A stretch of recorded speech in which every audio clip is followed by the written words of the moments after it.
Animal tissues. अब अगर एक बार के लिए हम ये मान ले कि हमारी बॉडी एक कंपनी है, तो इस कंपनी में टिश्यूज हमारे एम्प्लॉयज, जहां हर एक एम्प्लॉय एक स्पेसिफिक जॉब के लिए ट्रेंड होता है। Some of them are security guards जो हमें बीमारियों से प्रोटेक्ट करते हैं। Some of them are delivery staff जो हमारी बॉडी में फूड और ऑक्सीजन को एक जगह से दूसरी जगह ले जाते हैं। Some of them are cleaners जो बॉडी में प्रेजेंट वेस्ट को रिमूव करते हैं। And some of them are construction workers जो हमारी बॉडी के डैमेज्ड पार्ट्स को रिपेयर करते हैं। इन सब के बिना हमारी कंपनी यानी बॉडी कुछ ही देर में बंद हो जाएगी, राइट? अब क्योंकि एनिमल्स हमेशा मूव करते रहते हैं अनलाइक प्लांट्स, तो यहाँ मौजूद ऑर्गन्स काफी कॉम्प्लेक्स होने के साथ साथ प्लांट्स के मुकाबले ज्यादा स्पेशलाइज्ड होते हैं, जिसकी वजह से इन्हें 4 कैटेगरीज में समझा जाता है: epithelial tissue, connective tissue, muscular tissue और nervous tissue. Let's start with the first one, epithelial tissue, जो हमारी बॉडी जैसी कंपनी में एक सिक्योरिटी और मेंटेनेंस टीम का रोल निभाते हैं। एपिथेलियल टिश्यू ठीक हमारे घर में लगी टाइल्स या दीवार पे हुए पेंट की तरह covers every exposed surface of our body. अब चाहे वो बात हो स्किन की, हमारे माउथ के इनर लाइनिंग्स की, लंग्स या स्टमक की, या फिर ब्लड वेसल्स की, यही वो लेयर ऑफ टिश्यूज है जो सबसे पहले आउटर इम्पैक्ट्स का सामना करते हैं। ये हमारी बॉडी को डस्ट, जर्म्स और इंजरी से प्रोटेक्ट करने के साथ साथ also performs absorption, secretion and sensations. Epithelial tissues अच्छे से समझने के लिए इसे 4 फर्दर हिस्सों में बांटा जाता है, जिसमें से पहला है स्क्वामोश एपिथेलियल, जो एक फ्लैट और थिन टाइल लाइक सेल्स की तरह अरेंज रहते हैं, just like our floor tiles. ये हमारी बॉडी में डिफ्यूजन और फिल्ट्रेशन जैसे फंक्शंस के लिए रिस्पॉन्सिबल होता है, ठीक एक कॉफी फिल्टर की तरह जो अनवांटेड सब्सटेंसेस को बाहर ही रोक देता है। स्क्वामोस टिश्यू हमारी बॉडी में 2 पार्ट्स में समझे जाते हैं। पहला सिंपल स्क्वामोस एपिथेलियल, जो सिर्फ single layer of flat cell से बने होते हैं, जो पाए जाते हैं लंग्स की स्मॉलेस्ट यूनिट कहे जाने वाले एल्वियोलिस में और कैपिलरी वॉल्स में, जहां हमें क्विक एक्सचेंज की जरूरत पड़ती है। और दूसरा स्ट्रेटिफाइड स्क्वामोस एपिथेलियल, जो हमारी बॉडी को एक्स्ट्रा प्रोटेक्शन देने के लिए मल्टीपल लेयर्स ऑफ सेल से बने होते हैं, जो पाए जाते हैं स्किन में, माउथ लाइनिंग में और हमारे फूड पाइप कहे जाने वाले ईसोफेगस में। अब बात करते हैं दूसरे टाइप ऑफ एपिथेलियल टिश्यू के बारे में, क्यूमोइडल एपिथेलियल, जो एक cube shaped group of cell से बने होते हैं विद अ सेंट्रल न्यूक्लियस। ये हमारी बॉडी में सिक्रीशन एंड एब्जॉर्प्शन जैसे फंक्शंस के लिए रिस्पॉन्सिबल होता है, ठीक एक वेयरहाउस में मौजूद स्टोरेज बॉक्सेस की तरह, जो चीजों को स्टोर और एफिशिएंटली मैनेज करता है, जो पाए जाते हैं हमारी किडनी ट्यूब्यूल्स की लाइनिंग्स में और सलाइवरी ग्लैंड्स में। Then we have columnar epithelium, जो एक लंबे pillar like group of cell से बने होते हैं with nuclei near the base. ये हमारी बॉडी में न्यूट्रिएंट रिच एरियाज में एब्जॉर्प्शन और सिक्रीशन जैसे फंक्शंस के लिए रिस्पॉन्सिबल होता है, just like tall office buildings of Mumbai, जहां स्पेशलाइज्ड काम करने के लिए ज्यादा वर्टिकल स्पेस होता है, जो पाए जाते हैं हमारी स्मॉल इंटेस्टाइन की इनर लाइनिंग्स में। इसके बाद आते हैं सिलिएटेड एपिथेलियम, एक ऐसे कॉलमनर ग्रुप ऑफ सेल्स जहां इनकी सरफेस पे हमें hair like projections also known as cilia देखने को मिलते हैं। ये हमारी बॉडी में प्रेजेंट सब्सटेंसेस को एक ही डायरेक्शन में मूव कराने के लिए रिस्पॉन्सिबल होता है, ठीक एक एयरपोर्ट पे मौजूद कन्वेयर बेल्ट की तरह, जो हर लगेज को एक ही डायरेक्शन में मूव कराता है, जो पाए जाते हैं रेस्पिरेटरी ट्रैक्ट की लाइनिंग्स में और फैलोपियन ट्यूब्स में। At last, we have glandular epithelium, एक ऐसे modified epithelial group of cells जो हमारी बॉडी में प्रेजेंट हर एक ग्लैंड को बनाते हैं। ये हमारी बॉडी में हार्मोन्स, एंजाइम्स और स्वेट जैसी कई सारी चीजों को सिक्रीट करता है, ठीक एक फैक्ट्री की तरह, which produces and sends out the products when needed. You may take a screenshot of this table to understand these epithelial tissues. अब बात करते हैं second type of animal tissues के बारे में, कनेक्टिव टिश्यूज। अब अगर हमारी बॉडी एक शहर है, तो हमारे ये कनेक्टिव टिश्यूज हमारी सड़कें, ब्रिजेस और सीमेंट है, जो हर एक चीज को एक साथ होल्ड रखता है while providing support, और साथ ही साथ ये इंश्योर करता है कि हमारे शहर की बिल्डिंग्स यानी ऑर्गन्स एक साथ एक जगह पे रहें।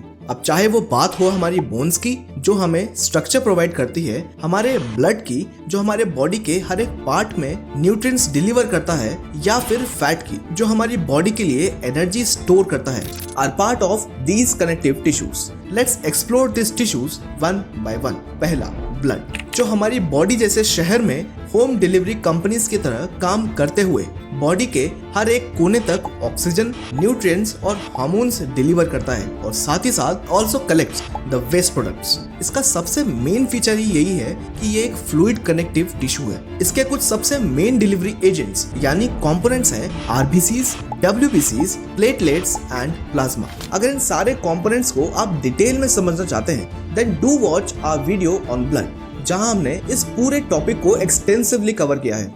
Link in the description. Then we have bones, एक ऐसे कनेक्टिव टिश्यूज जो हमारे बॉडी जैसे शहर को स्ट्रक्चर, सपोर्ट और प्रोटेक्शन प्रोवाइड करती है, जो ठीक बिल्डिंग्स में मौजूद स्टील पिलर्स और सीमेंट का रोल निभाते हैं। कैल्शियम फॉस्फेट की वजह से ये कनेक्टिव टिश्यूज काफी हार्ड होते हैं, जहां पाए जाते हैं 3 सेल्स, ऑस्टियोब्लास्ट जो ठीक बिल्डर्स की तरह काम करते हैं, ऑस्टियोक्लास्ट जो एक डिमोलिशन टीम की तरह काम करते हैं और ऑस्टियोसाइट्स जो काम करते हैं एज एन मेंटेनेंस वर्कर्स। अगर ह्यूमन स्केलेटन सिस्टम में मौजूद हर एक बोन को आप डिटेल में समझना चाहते हैं then do watch our series on skeletal system, जहां हमने हर एक बोन को एक्सटेंसिवली कवर किया है। इसके बाद आता है हमारे कनेक्टिव टिश्यूज का तीसरा टाइप, कार्टिलेज, जो ठीक कार में लगे शोकर्स की तरह हमारी बॉडी में काम करता है, जो हमारी बोन्स के जॉइंट्स को बाहरी झटकों से प्रिवेंट करता है। बात करें लोकेशन की तो ये हमें हमारी नोज टिप पे, ईयर पिन्ना पे और ट्रैकिया रिंग जैसी कई जगह पे देखने को मिलता है। Then we have adipose tissues जो हमारी बॉडी जैसी सिटी में एक वेयर हाउस की तरह काम करते हैं, जहां स्टोर की जाती है energy in the form of fat, जो हमारे काम आती है आने वाली विपदाओं के वक्त। और यही एक कारण है कि क्यों डाइटिंग के वक्त हमारी बॉडी से फैट लूज हो जाता है। लोकेशन की बात की जाए तो ये हमारे स्किन और इंटरनल ऑर्गन्स के बीच डेवलप होता है। And at last we have areolar tissues जो ठीक एक पैकिंग मटेरियल की तरह काम करते हुए हमारी बॉडी में प्रेजेंट ऑर्गन्स के बीच गैप्स को फिल करता है, just like thermocols in any box. ये बेसिकली हमें हमारे स्किन और मसल्स के बीच देखने को मिलती है, which is capable to repair tissues after injury. You may take a screenshot of this table to understand these connective tissues. अब बात करते हैं third type of animal tissues के बारे में, muscular tissues. Imagine lifting a glass of water, running for the bus और even just blinking your eyes.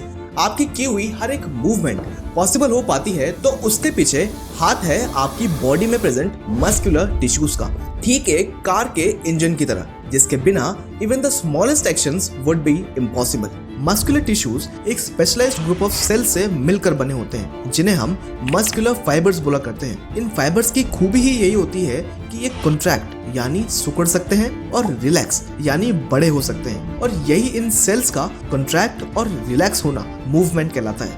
अब यहाँ इंटरेस्टिंग पार्ट ये है कि हमारी बॉडी में प्रेजेंट सारी मसल्स एक जैसे बिहेव नहीं करती। कुछ मसल्स हमारे कंट्रोल में रहती है तो वही हमारी बॉडी में कुछ ऐसी मसल्स भी है जो 24/7 काम करती रहती है, और इसीलिए इन मसल्स को 3 मेजर पार्ट्स में डिवाइड किया जाता है, स्केलेटल मसल्स, स्मूथ मसल्स और कार्डियक मसल्स। बात करते हैं पहले के बारे में, स्केलेटल मसल्स, जो हमारी बोन से टेंडेंस की हेल्प से अटैच रहती है। ऐसी मसल्स जिन्हें हम खुद अपनी मर्जी से कंट्रोल करते हैं। दिखने में ये लॉन्ग, सिलेंड्रिकल और स्ट्रेटेड होने के साथ साथ मल्टी न्यूक्लिएटेड होती हैं, जिसका मतलब यहाँ हर एक सेल में हमें एक से ज्यादा न्यूक्लियस देखने को मिलते हैं, जो हमें मूवमेंट, पोस्चर और फेशियल एक्सप्रेशंस जैसी सारी एक्टिविटीज करने में हेल्प करती है। Then we have smooth muscles, जो हमारी बॉडी में प्रेजेंट इंटरनल ऑर्गन्स की वॉल्स पे हमें देखने को मिलती है, जैसे स्टमक, इंटेस्टाइन्स, यूरिनरी ब्लैडर और ब्लड वेसल्स। इन मसल्स की सबसे बड़ी खूबी ही यही है कि ये बिना हमसे पूछे इनवॉलंटरली काम करती हैं। बात की जाए अपीयरेंस की तो दिखने में ये स्पिंडल शेप यानी दोनों एंड से पॉइंटेड और नॉन स्ट्रेटेड होने के साथ साथ यूनि न्यूक्लिएटेड होती हैं, जिसका मतलब यहाँ हर एक सेल में हमें एक ही न्यूक्लियस देखने को मिलता है, जो हमारे फूड को डाइजेस्टिव ट्रैक्ट से स्टमक तक पहुँचाने का काम, जिसे हम पेरिस्टाल्सिस बोलते हैं, हमारे ब्लड को बॉडी के हर एक कोने तक पहुँचाने का काम, या फिर बाहर से आई ऑक्सीजन को रेस्पिरेटरी ट्रैक्ट तक पहुंचाने जैसे कई काम करती है, all without our conscious effort. And at last we have cardiac muscles, जो सिर्फ और सिर्फ हमारे हार्ट में हमें देखने को मिलती है। And always works involuntarily. और यही एक कारण है कि क्यों हमारा हार्ट हमेशा पंप करता रहता है। बात की जाए अपीयरेंस की तो दिखने में ये स्केलेटल मसल्स की तरह ही स्ट्रेटेड होती हैं, but branched with intercalated disc, ऐसे स्पेशल जंक्शंस जो सिग्नल्स को जल्द से जल्द पास करने में हेल्प करती हैं, जिसका सिर्फ एक ही फंक्शन होता है, ब्लड को हमारी बॉडी के हर एक कोने में पंप करना। You may take a screenshot of this table to understand these muscular tissues.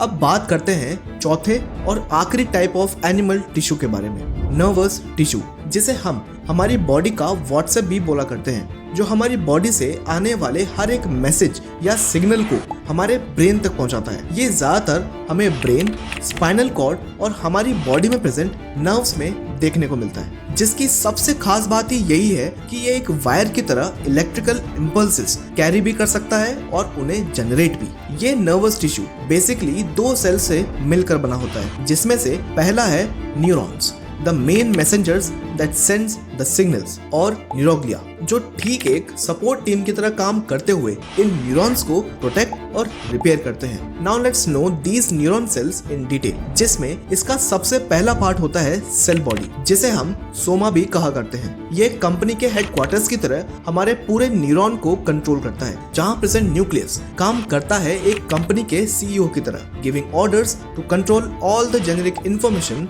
And protein production. यहाँ मौजूद साइटोप्लाज्म काम करता है एक कंपनी के वर्कस्पेस की तरह, जहां बाकी के सारे ऑर्गेनल्स ऑपरेट करते हैं, एंड द नेसल बॉडीज, जो एक जनरेटर की तरह प्रोड्यूस करता है proteins and neurotransmitters. Then comes the dendrites, जो बाहर से आई हर एक इंफॉर्मेशन पहुंचाता है हमारे सेल बॉडी जैसे हेडक्वार्टर्स तक, from sensory receptors and other neurons. दिखने में ये एक पेड़ की रूट जैसा होता है, जो न्यूरॉन की सेल बॉडी को पूरी तरह से कवर रखता है। उसके बाद आते हैं एक्सॉन्स, जो एक डिलीवरी रोड की तरह काम करते हुए सेल बॉडी से निकले सारे नर्व इम्पल्सेस को पहुंचाता है मसल्स, ग्लैंड्स और अगले न्यूरॉन्स तक। इसके स्ट्रक्चर को बेसिकली 2 हिस्सों में बांटा गया है। एक होता है एक्सॉन हिलियन, जो एक नर्व इम्पल्स का स्टार्टिंग पॉइंट होता है, और दूसरा एक्सॉन टर्मिनल्स, जहां मौजूद होते हैं डिलीवरिंग पॉइंट्स। इसके बाद आते हैं मायलिन शीट, जो ठीक एक वायर पे लगी कवरिंग्स की तरह काम करते हुए prevents loss of electrical signal, जो बनी होती है 2 चीजों से, श्वान सेल्स और एलिगोडेंड्रोसाइट से। यही इन 2 मिलियन शीट के बीच मौजूद होते हैं नोड्स ऑफ रेनवियर, जो सेल बॉडी से आने वाले सिग्नल्स को स्पीड प्रोवाइड करते हैं। And at last we have synaptic nerves, जो इस एक इलेक्ट्रिकल इम्पल्स को कुछ ही मिली सेकेंड्स में पहुंचाते हैं नेक्स्ट सेल तक। थैंक यू सो मच ये वीडियो एंड तक देखने के लिए। अगर आपको लगता है कि आपने इस वीडियो से कुछ ना कुछ सीखा है, देन हमारे चैनल टॉपिक्स को जरूर सब्सक्राइब करें। And yes, keep learning.